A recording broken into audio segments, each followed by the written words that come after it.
Today's guest is going to help me step into my feminine energy. She was a nurse and now she teaches Tantra. She's also going to teach me how to unblock my chakras. Dominique DeVita, welcome.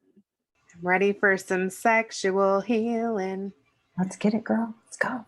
I need some more feminine in my life. Oh my goodness. Have you been leading a lot from your masculine?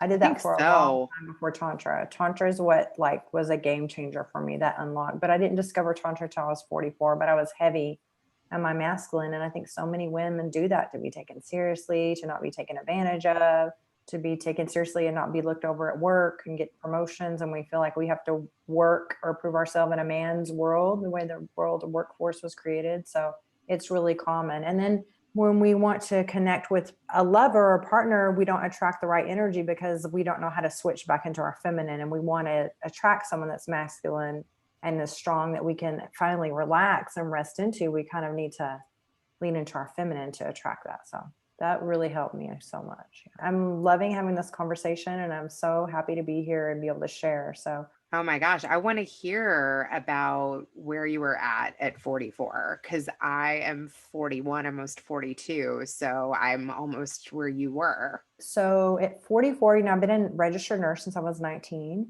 and had been a single mom. And even my mother, was a child of divorce. So in the home, my parents divorced when I was a baby. So whenever with my mom, I even was kind of like the man of the house. Like I always had to fix things and step up to the plate. And I kind of had to look out for her sometimes more than she looked out for me. I had to parent her. That I think also led up to me being more in my masculine energy, for me to kind of have to take on that role and look out because she was an alcoholic. So she wasn't always making the best decisions. So I'm kind of like being the protector. And then that just continued to carry on into my adult life. And so I was just so used to, even if I would enter a relationship with a man, I would be so defiant sometimes if they would I felt like they were trying to tell me what to do. I was like, I live my life without a dad. I don't need you to try to dad me. Like, don't tell me what to do. And so I was very defiant, not understanding, which Tantra helped me with, but not understanding the need to also embrace my feminine energy. But at the time, I thought feminine energy was a weakness. But our society teaches us that, even subconsciously. Even males are actually a balance of the masculine and feminine energy. They have the XY chromosome, but they even repress and suppress their feminine energy. So they're not viewed as being weak or the fear of being seen as gay. Not that there should be any shame in that, but because, the way our society has been structured for so many decades. And then they want to go into being hyper masculine and leaning into, I'm going to join the military. I'm going to be a pro athlete, or I'm going to be an avid sports fan. And just like,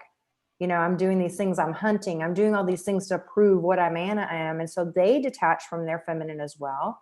And feminine masculine energy can guide us so much. So for me to be taken seriously at work as a nurse, and I worked a lot with a lot of surgeons, I took the role I could be an assisting surgeon. I was an RN first assist. So if a surgery required 2 surgeons, I could assist the primary surgeon with surgery and do a lot of the surgical things and suture and all these things. So even though nursing is a very female dominated field, that level, that specialty is mostly males will jump into that.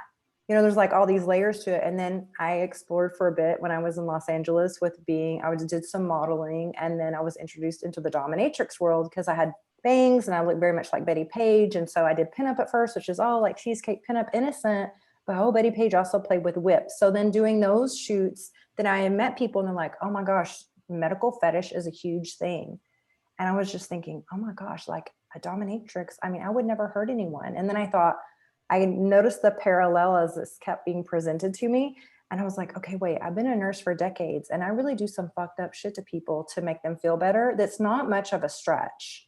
And I restrain patients and like all of these things. So I was like, oh, okay, maybe I could do this. So I explored You're like, I have some ideas here. Yeah, I was like, this is good. The clients would want like a urinary catheter put in or something. And I was like, well, I know sterile technique. So it's better for me to do this fantasy with them than for a dominatrix that has no expertise in this, could give them like a kidney infection or urosepsis or all of these things. So I was like, okay, I can do this. So it was like a specialty as a dom. And so, but then there I'm holding this boundary with my clients and I'm like the dominatrix and I'm like heavy in my masculine energy. So I've always been so fascinated by sex. Like ever since I was 7 or 8, I would read my mom's Cosmo magazines and about the sex positions. And I'm Scorpio, born on Halloween. The topic of sex, I started watching Dr. Ruth as a teenager. I watched Talk Sex with Sue Johnson as an adult on the Oxygen Channel, and she's also a nurse. And I'm, always fascinated with it and giving my friends sex advice all the time. I have been a guest on Playboy Radio giving sex advice. So I was like, the human behavior and the desire was like more of a curiosity. I was like, really? Like people will pay me to do what? Like, I've got to check this out, And a decade prior, I had wanted to learn about Tantra, but I bought a book on Tantra, but I didn't even open it. I put it on the shelf and I was like, all right, when I attract a partner that wants to go here with me, I'll do that. But like a whole decade, I delayed my journey because I thought I needed a partner to begin, but that's a big misconception. Tantra begins with you. Like it starts with you, and then you attract, by being your own best lover, you attract better lovers, and you have this whole healing journey, which is another thing I'll share in a moment. And then I met a man. He didn't share with me that he had studied Tantra. He had mastered the ability. This is something I teach my male clients now, how to separate, males can separate their orgasm from their ejaculation so they can be multi-orgasmic, so they can have stamina for hours. And then they're not feeling so drained with, like males fall asleep quickly after ejaculation because they're draining their energy. And in Taoist beliefs, which I also study and have learned from the Taoist masters, they feel like the lifespan on average for males, the reason it's on average is less than females is because they drain so much of their life force, their chi, vital energy with frequent ejaculation. Everything touches everything. So how you're performing in the bedroom is often reflected in the boardroom. And even when I work with pro athletes, it's not to help them have better sex, but like Muhammad Ali, he wouldn't have sex or, for weeks or months before a big match because you lose that extra fire. With this, they're able to actually still have that peak performance and bring their A game in the field and not have to pass up on having intimacy and connection with their, with a lover. This person that I had this experience with, he had mastered that technique and he didn't share it with me. This was just a lovely surprise. He had dated a Tantra coach. He had studied Tantra for over a year and had this level of mastery. And so it was just a beautiful surprise for me when I was with him for the first time. And we actually had sex for a period of 5 hours.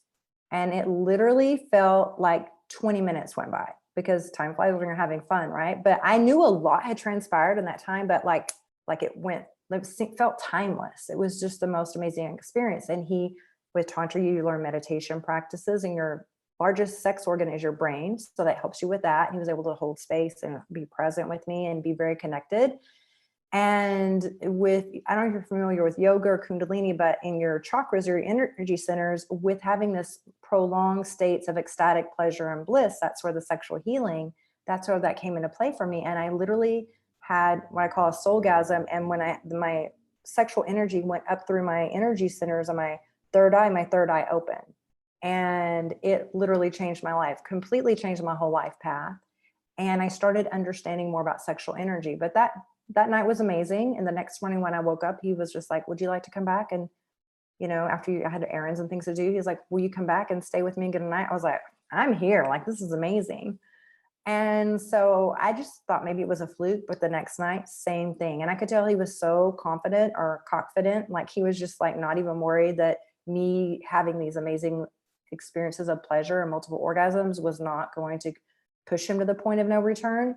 And that night, Rena, when I was done, I sat up in the bed and I just looked him in the eyes. And I was just like, I want to clone you and give one of you to all my friends. Because at this point I was like, I don't know how to begin to explain this to my friends. And I felt so sad for like my friends and so many women that will never experience this within their lifetime. Like not even knowing it's possible. And men don't even know that they can provide this for their lovers because they're being dumbed down by what they're seeing in porn. That's limiting what you can fully experience. And, conscious cock is medicine. So when you understand these things, like that begins like a sexual healing between the male and the female. And so when this happened, I started being more aware of energy, and it actually had me step away from exploring the dominatrix world because I was just like, okay, wait, if I'm taking on people's energies, even as a dom, I wasn't being intimate with people, but just if they're really suffering and not feeling good about themselves and coming to this place, I was just like, I need to just think about what I'm doing, because is that really good for me to be hurting people or doing these things, and like the energetics of everything. So I took a step back and started learning more about Tantra, exploring it. And then I learned more about the feminine energy. So one thing that helped me a lot too is I opened up my heart chakra, because your heart chakra is often closed because we've been hurt by a mother-father wound or a heartbreak, and we don't want to feel hurt again. So we stay guarded and we have this armor and these walls up. And with the heart chakra, and when I ended up dating this person for a while, and then I was able to open up. Like finally, I was able to feel not guarded and open up my heart chakra. And now I just feel like love is my religion. I'm just such a loving being, and I live my life more from a place of love instead of fear, which has been so powerful. Because again, I was putting all these walls and these things, thinking I was protecting myself and keeping myself, no one's going to fuck with me, and being very defiant. But actually, those walls were keeping me from fully experiencing life or intimacy and connection more than they were protecting me. It was like a false sense of security. It was actually blocking a lot of things instead of protecting me. And then I just started learning like leaning more into my feminine energy, because I can explain it like this. It's the polarity. It's like a dance with the masculine and the feminine energy. And if you think of a battery, there's a positive pole and a negative pole, not to say one energy is positive or negative, but just as an example. And to have the energy happen, you have to have that polarity, to create the spark. Same in relationships, you need that spark. So you might see very masculine females with males that seem a little more feminine, because that's going to be more what they're going to attract, right?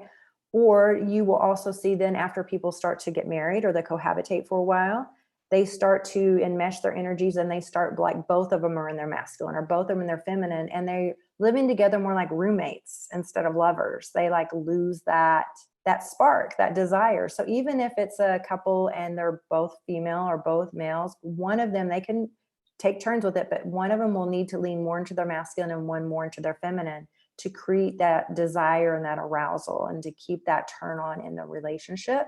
For me, being anatomically female as a woman, when I started to open up my heart chakra, leaning into the feminine, I started attracting, well, first just began having healing and a healthy relationship with myself. And I started attracting better lovers.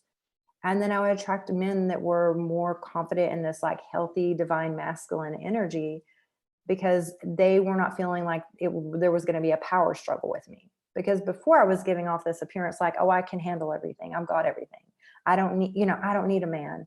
But when we're manifesting or law of attraction, when we want to attract a better partner, if we act like we don't have space and we don't have a need, or, we can handle it all ourselves, we actually aren't creating space for someone to come in and show up in their divine masculine. Because males want to show up and, provide and protect us and do things like that too. But we're not creating that space. When I lean more into my feminine, I was like, I used to think the feminine energy was weakness, or my vulnerability was weakness. And Rena, it's actually turned into being my superpower. And it unlocks so many things for me. My relationships with my friends, my family, lovers. I attracted better lovers, like everything, coworkers, everything across the board was enhanced so much. And so like self-love and experiencing pleasure in your body, pleasures, medicine, all of those things are so powerful. And these are the things that Tantra teaches you. It's not just about having better sex, but it's having a better relationship with yourself, letting go of intimacy blocks that you may have, and really knowing how to relate and connect to another person in a healthy way. Because we so often learn from our parents or from other relationships how to relate and connect and continue unhealthy patterns. And now I've left my 30-year nursing career to go all in on Tantra, because it transformed me so much. Wow. And I've seen the power of it to heal people's relationships and their lives, and live more from a place of love instead of fear. That way, when people take their last breath, they don't die with regrets or not having healthy relationships. They can have had a more pleasure-filled, love-filled life. That's what I want to see, people really light themselves up and have healthier relationships and heal from past wounds. And Tantra provides you the tools to heal from those things and to have that transformation. And, for me, I feel like I went from like the caterpillar to the butterfly so I could have this metamorphosis.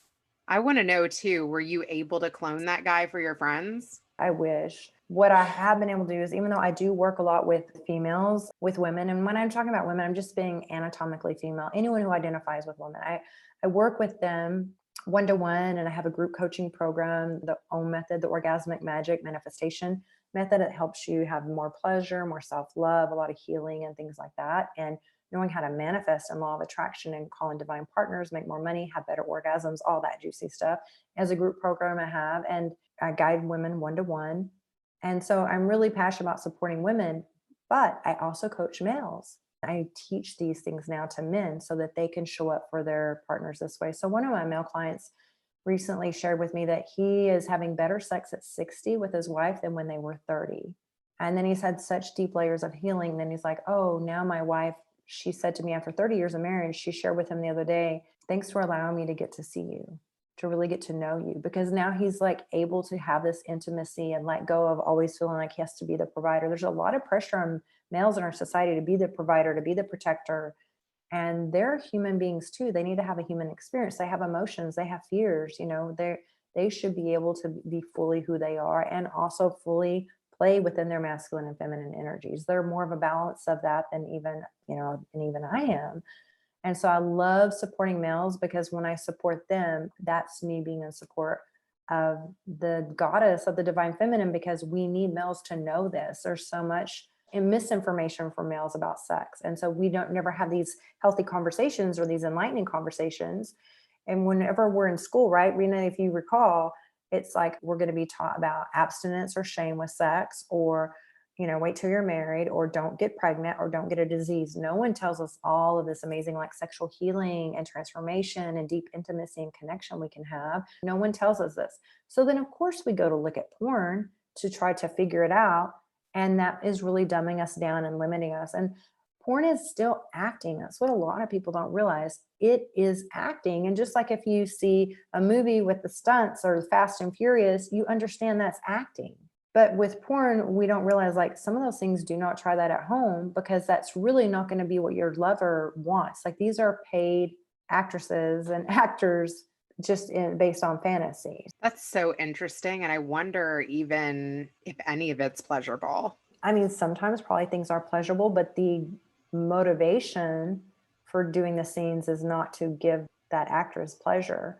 And so I think that is also very kind of toxic in our society. And what males are seeing when young males are seeing this, they're not seeing like, oh, are you having respect for your partner? Or is this just an object? Do we just objectify women and use them for our fantasy and not even check in with them or communicate or have, so I love to watch things that are more like erotica and things that are ethical, like ethical porn, because we never know too sometimes where these sources of porn are coming from, pun intended, but anyway. And so we don't want to be perpetuating or we don't want to be fueling the fire for a system or things that are unethical porn or things that are with sex trafficking or things like that. You've got to think of what you're consuming too when you're in that energetic space. When did you start experiencing the love and intimacy and caring about the other person? I loved and cared for my first lovers, and I had been married before, but I did not have the tools to have healthy relationships with them because I had had such a dysfunctional relationship with my mother. And then they carried on their own trauma and things too. And then if you haven't healed these aspects of yourselves and you come into relationship, you don't relate very well. We approach love and relationships from scarcity or lack. We don't feel loved. That's why Tantra first starts with Pink Tantra. It talks about self-love in the heart chakra. Having this self-love allows you, when you're with a lover, to really, be a better lover and to connect. And when you're with someone, you have, you can't pour from an empty cup, because then if we're kind of loving when we don't even love ourselves and from scarcity, then we start to resent our partners, right? And if we don't know how to source love within ourselves, then if our partner is busy on a project or work or something is happening, then all of a sudden, I know for me, I would get upset and my ego would kick in and I would just be like, why aren't you paying attention to me? No, like those kinds of things and these unhealthy patterns. Whereas once I began to love myself and have a healthy relationship with myself, I could approach relationship from a healthier way, and I could notice and observe people like, what is their self-love like? Before Tantra, I was just like, oh, I'm a nurse, and as long as we're using protection and we talk about if we've had testing or whatever, like I'm good. But then with Tantra and with learning about the energies, I was like, okay, I can't put a body condom on someone and protect myself from their bad vibes. Like if they're pursuing me and they're being with me and they're approaching me from like being the sales rep and trying to woo me and romance me, But then on the way to the date, they're road raging or they're very disrespectful to other people when they don't serve them or they're trying to get something from them, right? Or if they're very angry or have unresolved things or they're living in a lot of fear, that energy is being transferred to me in my most intimate spaces. So often, in the past, I would be with a lover, and then a lot of times people will experience the next day, they kind of feel off or in a funk or like, I don't know why, just feeling kind of weird today, but you don't even understand. You could have been taking on some energetic debris from that lover if they were not in a good headspace and a good heart space and their energy is not on point. So I started thinking about, okay, watching and observing people for longer to see how they are on a consistent basis, and just seeing if there's someone that I admire and that I look up to how they live their lives, and that I'm not going to be with someone unless I would like to be like that person.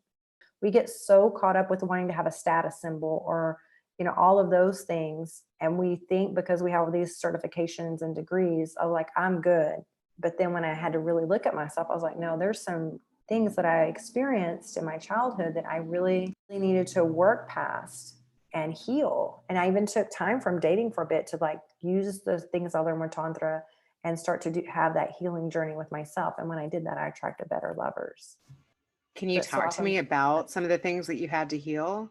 I think just the pattern of not really trusting that I could really rely on someone, because I couldn't rely on my mother, right? I didn't always feel fully safe with her, or that she was really, I could count on her. So then I had to work on healing things and work on things with my self-trust. And I can only trust someone else as much as I can trust myself. And then just to get in this place, and this sounds kind of woo, I'm a little bit woo-woo, then just trusting, okay, the universe has my back. I am supported by the universe. The universe has got me, and it's not going to give me something I can't handle, and it's going to provide. And that even demonstrated itself again today. I got an email about something and I was like, yes, universe, you motherfucking got my back again. It comes in waves, and I just have to trust and know, as long as I keep showing up for my clients, that I keep showing up in integrity for myself. If I make time for play, if I make time for pleasure, if it's not all work and all, no play, like being a good boss to myself, right? And celebrating myself and doing those things and watching my energy is everything. And when I started mastering my energy, the world started responding differently to me. Our sexual energy is our most creative energy. It's our life force energy. We were created from this energy. So why should we have shame about it? But if we have shame about it and we disconnect from it, then we're actually disempowering ourselves. And we're an easier society to control when we're feeling shame. So Friday was a full moon, and I did all this like manifestation things that I'm really big into. And I want to know the rituals. Tell me. Yes. It's like, these are the things that I teach in my sex magic program, the OM method. But you use things like using the cycles of the moon and putting your intentions with the new moon, planting the seeds, and then doing certain Tantra practices and rituals that I guide my clients to learning and mastering, so that they can have this with the full moon, and really putting that creative energy, that sexual transmutation towards what our heart desires. But then I teach like breathwork practices, how to open up your chakras and your energy centers, how to start to use your sexual energy to flow through your body, so you're more vibrant, so you're more tapped in, so you're raising your frequency, so your frequency is higher, so you're matching that higher thing. I want to know what else you've manifested. I've manifested celebrity clients and celebrity friends. It's just been the funniest thing. Like, I was doing my sex magic rituals and stuff and holding my intentions for what I wanted, and I know how to move my energy and everything. And then just things would open up for me. And then like all of a sudden a celebrity started following me on Twitter. And then all of a sudden they start messaging me, and I was just like, whoa, I was just like, this is the wildest thing. And I've manifested better jobs, moving across the country from LA to San Francisco for the top paying nursing job in the country. Then I attracted another twin flame lover there that I'm still very super heart connected to. And even now, like, I usually meditate. My routine is I meditate in the mornings. One night I was meditating at about 10 or 11 at night, and that same person, and I haven't seen him in person since September of last year or August of last year, he messaged me. He was like, I can see you meditating right now. And I was like, this creates deep connections. And what I want to share with that is, so often we want a soulmate, but we don't know how to have soulful sex and connect with someone on a soul level. So if we're having superficial sex and what we see in porn, If we're doing everything and operating on a superficial, how are we going to create a soulful relationship with superficial connections and not knowing how to really connect on a deep level? Osho says, if you love a flower, you don't pluck it, because when you pluck the flower dies. So much in our society, we think to love someone, we put a conditional love. You have to do this and do this and do that. And we're so afraid because we have fear of abandonment. We have fear of losing on something. Relationships should be more understanding, and like, how can we share wisdom with one another? How can we encourage one another? How can we pour into each other in other ways and wish the best for one another? And I talk very openly with my daughters about these things. I have really beautiful conversations. And when they were older, it would throw people off. They're like, how do you talk to your daughter about that? I'm like, well, I have age appropriate conversations. When they were 5, I wasn't talking to them about sex. I had appropriate conversations you would have with a 5-year-old. And as they started growing into young women, I would have appropriate conversations with them as young women. Even when I was a dom and they were in their early 20s, I was so honest with them about it. And I was just like, this is what I'm doing. Because I was like, if I'm ashamed of it, I shouldn't do it. Because how are they going to communicate with me authentically and not feel like they have to hide aspects of themselves if I'm hiding and I'm not being truthful? I love that. I agree with that too. What Yeah. did some of those early on conversations with your daughter look like? I actually have a daughter too. She's 10.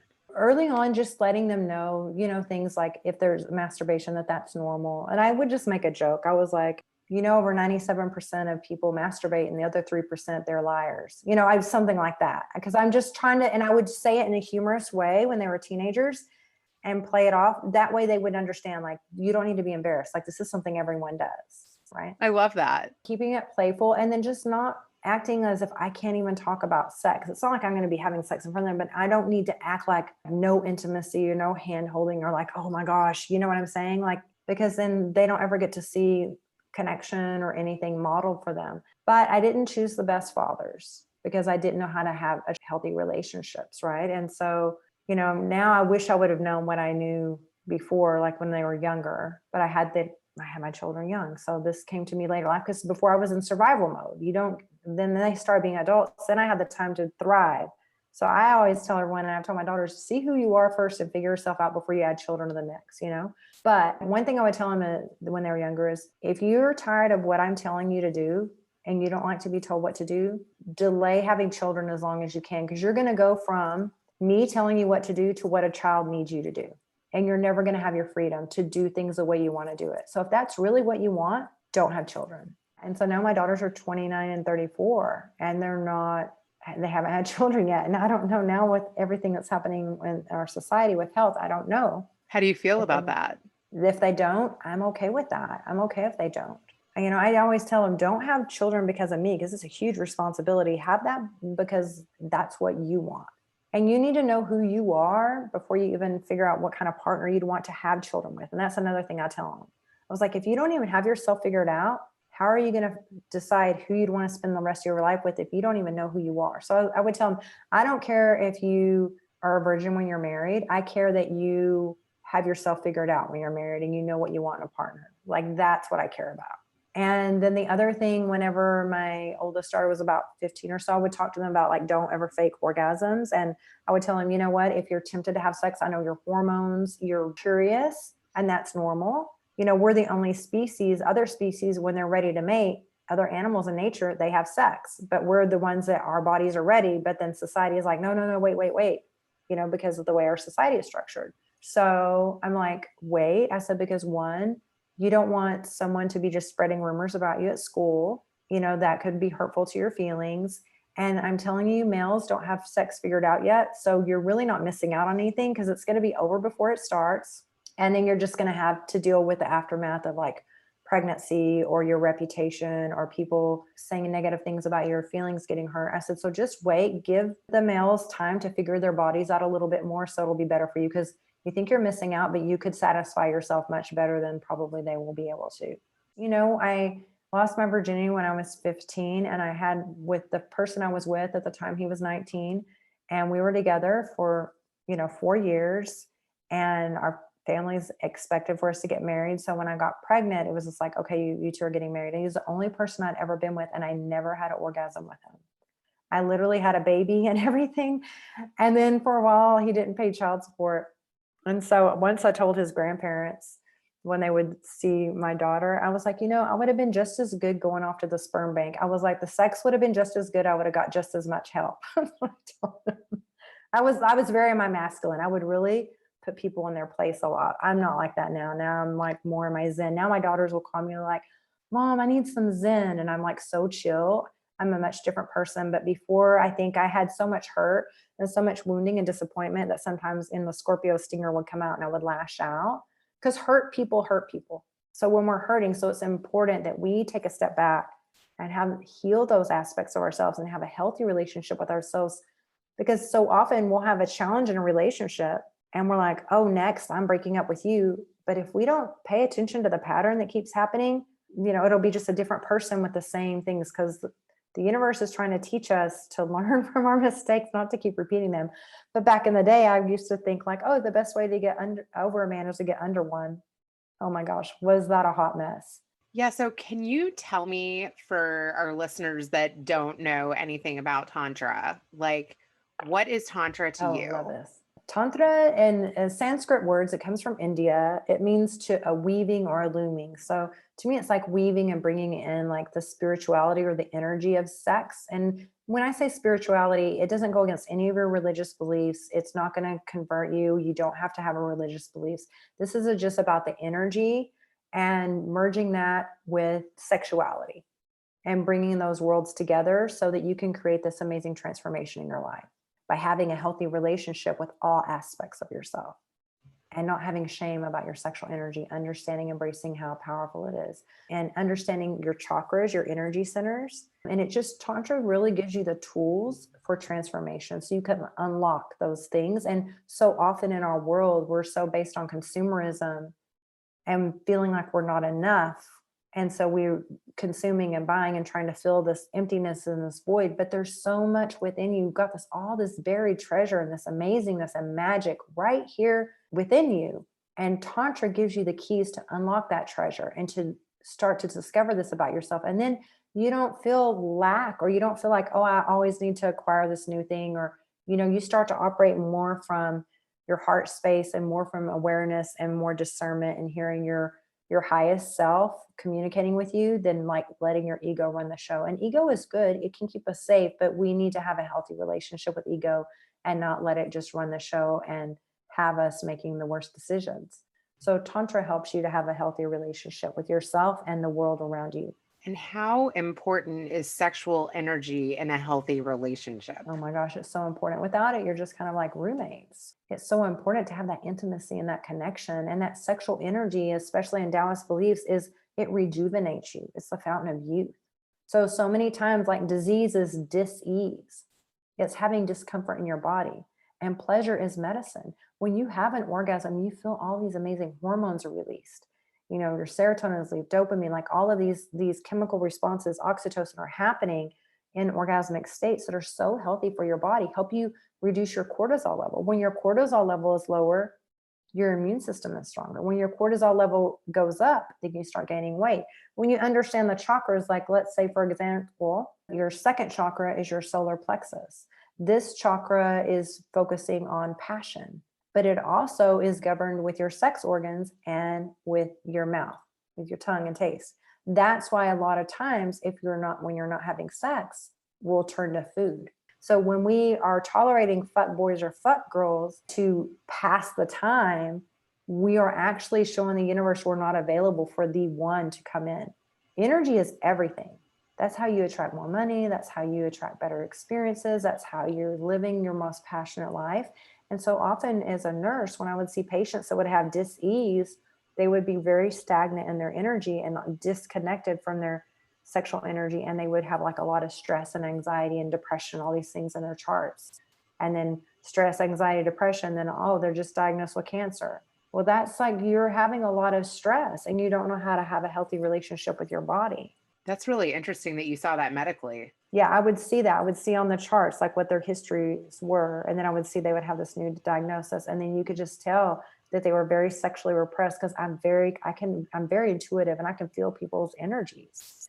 And when you Can let go you of shame, teach me how to have that big O? I would love to. It's so amazing. And breathing is so important for having better orgasms, especially for women. It's important for males too. But for females, so often right before we're going to have an orgasm, if you notice, like there's been times where I'm like, okay, because I used to think I was like frigid. I was like, oh, I can't have orgasms. I'm so multi-orgasmic even before Tantra. But now I can even have like energy orgasms and things like this. And I can literally be laying next, if I'm really tuned into my partner, like the first person I soul orgasm with, I could lay next to him. And with the energy moving between us, I could have an orgasm without even being touched. Wow. That's Legit. incredible. Yes. And it's a thing with Tantra because you start to know how to surge this energy through your body. My male clients will say, now I have a full body orgasm. I feel my orgasm from the top of my head down to my big toe. I never knew this was possible. So with breath, with breathing, we circulate the energy through our body. So I teach these pranayama, these practices with Tantra, which is white Tantra, goes over meditation and breath work. So meditation helps you have better sex and better orgasms because your brain is your largest sex orgasm. So that's one thing, first step of having better orgasms. Second step is doing breath work. And even if you're not doing breath work practices like during sex, you won't necessarily be doing breath work practices, but reminding yourself to breathe deeply, because there were times that I was right on the edge and I could tell, I was like, oh my gosh, this orgasm's about to be so amazing. And then all of a sudden it would elude me. And I was like, where the fuck did it go? It's like gone. I swear I was just right about to like go over the waterfall, right? I was hate just that. right. But then I started to look, and as I started learning more about Tantra and breath work and things like that, one thing is the three main tenets of Tantra are breath, sound, and movement. The breathing, a lot of times right before when we're having so much pleasure, we tense up and we restrict ourselves and we'll hold our breath without even being aware of it. So it's like a candle flame. If we take away the oxygen to a candle flame, we cover it, then the flame is out. Same thing with our orgasm. So we have to remember to breathe deeply. And then the other thing is sound. Like with, again, three tenets of Tantra, breath, sound, movement. So with sound is like a thief, and it steals the tension from your body. When you're tense and things like that, the pleasure doesn't move through you as freely. So you being able to moan and express yourself in sound and use your voice and communicate with your lover is so great. And even if you're not comfortable with it first, just saying, oh, like, oh yes, that feels so good, or just moaning, just to communicate, because our lovers aren't psychics, And if you can tell that they're about to be that point, that you think they're about to have an orgasm, just in a sexy way, remind them to breathe. Say, oh, breathe that all the way in, breathe it in all the way from your pussy to the top of your head. And just, let them know that, oh my gosh, you look so beautiful, and just keep it flowing, because we can be so self-conscious during sex. So just giving your lover those like words of affirmation and talking and communicating with them can really make this enhance the experience and create more intimacy. And eye gazing is really important too. But just being able to hold that and really fully see them and allow them to see you. So once we drop these masks, we drop our walls, and we really allow someone to fully see us, to fully be seen, and we're willing to fully see that person for who they are and honor that. And then we're being intimate and we're having this soul heart connection with them, and we can even feel the energy between us and the arousal, the turn on, and we're breathing together and we're moving together and we're communicating our boundaries, we're communicating our desires. When we can do those things, our sex just gets better and better. Do you do couples work as well? I do. I love working with couples. And the other thing too is a lot of times, like for the 60-year-old man who's having better sex with his wife than 30. And he even messaged me the other day. He's like, oh, my wife was having a headache, and then I had sex with her and she's blissed out and she's falling asleep and the headache's gone. Thank you so much for everything. And I said, well, you're welcome, but thanks for trusting me. And you did the work to learn it. You know what I mean? Because he was like, oh, I couldn't have done this without you. I'm like, you did the work and trusted. Right. So, but she was shy. He says she's comfortable talking to me about sex, but she was too uncomfortable to talk to me. So she'll relay messages of gratitude all the time in my sessions with him. And she supports him. She's like, oh, you want to coach with her another 6 months? Go for it. The last level up was so great. I can't wait to see what this next level up is going to be. She's just like, thank you so much for doing this work. Oh my God. Do you love that wives thank you? I do. Literally, I had a session with them the other day, and my face, and it's not from embarrassment, my face just turned red, and I was laughing because I see in the Zoom, my face was red. I was like, oh my gosh, like that literally warms my heart. Like that's what I fucking live for. That's why I do this and share this. Wow. And so it was just so amazing. So many times I work with both men and women that sometimes their partners will know or won't know that they're working with me. But just by one of them stepping into this and doing these practices, because how we start to show up for ourselves, then we're going to show up with our lovers in a different way. And then sometimes the males may be resistant to doing it or vice versa. And then after they see the experience, like, oh, this is like some next level shit. Let's even take it another level and I want to be in on it. Or they're like, oh, this is so bomb. I'm good, like, and so you don't, yeah. So it's really so amazing. I love it. And I love working with couples too. But one thing too is like for males, because males have learned how to have orgasms so fast, because think about it, for both males and females, when we first learn to masturbate, we don't want to be caught by our parents. So we do everything very quick. So with neuroplasticity, we're creating that pleasure pathway where we do things fast. So I'm teaching with neuroplasticity and other things holistically as a nurse to optimize health and your neuroplasticity, how to rewire and create new pleasure pathways. That takes some time.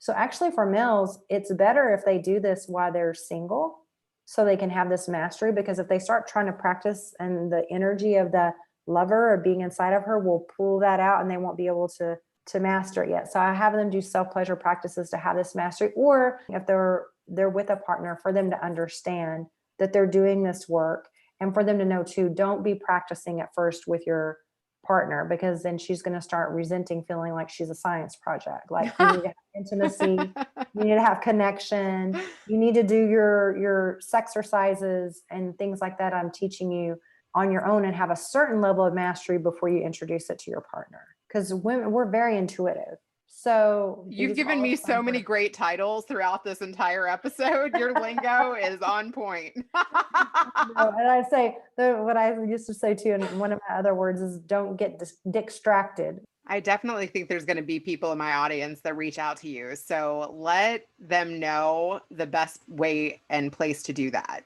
My website is yestantra.com, and on social media, it's at Yes Tantra. And in my social media links, there's another link that has all of my links. And maybe I can share a link here too. And also, if you want to see about working with me and you want to have a free 30-minute discovery call with me, I'll share the link with you here that you can put in the show notes. You can request that call with me. And it's just for people who are ready to take that step. If you're not quite ready yet, it's just to see that we're a good fit and which of my programs will be best for you. Or you can just subscribe to my newsletter. And I also do have some other offerings. I have my 12 Days to Self-Love, which is an ebook. And your listeners can get 50% off with the code BESTLOVE with a hyphen in it. And I'll share all this information with you. And then I also have a masterclass I have a female pleasure masterclass. It's a replay of a masterclass that they can get. And I also have a male stamina masterclass and a male stamina free guide and a female orgasm tips guide. And of course, Rena, I'll gift these things to you. You'll be getting these nice little pleasure bundle. I can't wait. And then for Daddy, so he, oh my God, me and my daddy might have to do a follow-up. This is going to be so much fun for conversation. I would love. I might have to get him on with you.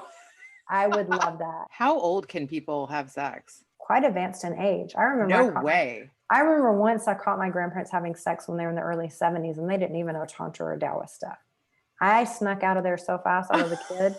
It runs in your family. Yes. Well, my grandmother, this was before Viagra. My grandmother, she was this like very classy woman, but she would literally go sometimes with my granddad to a strip club so he would be more excited so she could have sex with him.